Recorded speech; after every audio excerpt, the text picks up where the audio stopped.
বিশ্বকাপে লস অ্যাঞ্জেলেসে এবং সিয়াটলে নিজেদের ম্যাচগুলোর জন্য ইরানি ফুটবল দলের উপর আরোপিত কঠোর ভ্রমণ নিষেধাজ্ঞা শিথিল করবে না ফুটবল বিশ্বকাপের ২৩তম আসরের অন্যতম আয়োজক যুক্তরাষ্ট্র।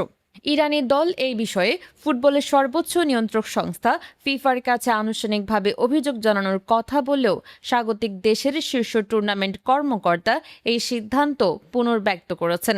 রয়টার্স নিউজ এজেন্সিকে দেওয়া এক সাক্ষাৎকারে টুর্নামেন্টের জন্য গঠিত হোয়াইট হাউস টাস্ক ফোর্সের নির্বাহী পরিচালক অ্যান্ড্রু জুলিয়ানি জানিয়েছেন, যুক্তরাষ্ট্র ইরান দলের ভ্রমণ ব্যবস্থার বিষয়টি পর্যবেক্ষণ করতে থাকবে, তবে আপাতত তাদের পূর্ব নির্ধারিত পরিকল্পনায় বহাল থাকছে।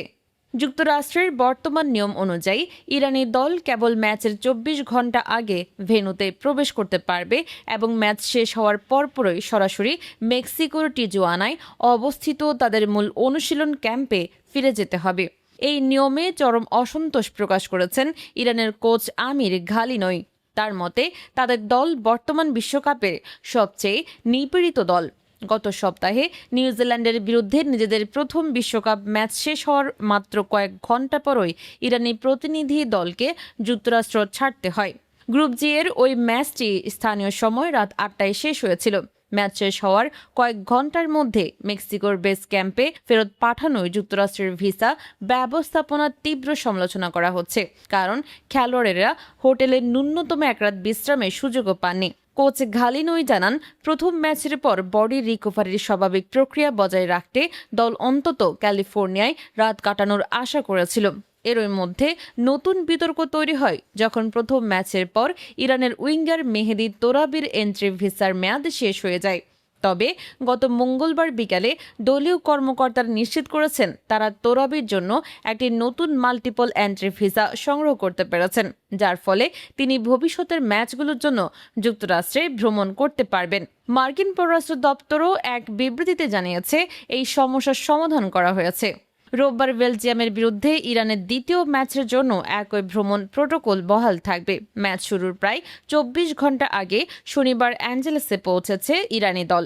তবে টাস্ক ফোর্সের পরিচালক জুলিয়ানি ইঙ্গিত দিয়েছেন যে পরিস্থিতি পরিবর্তনশীল। আগামী শুক্রবার সিয়াটলে মিশরের বিরুদ্ধে ইরানের তৃতীয় ম্যাচের নিরাপত্তা ও ভ্রমণ ব্যবস্থা কেমন হবে তা নিয়ে পরে আলোচনা করা হবে।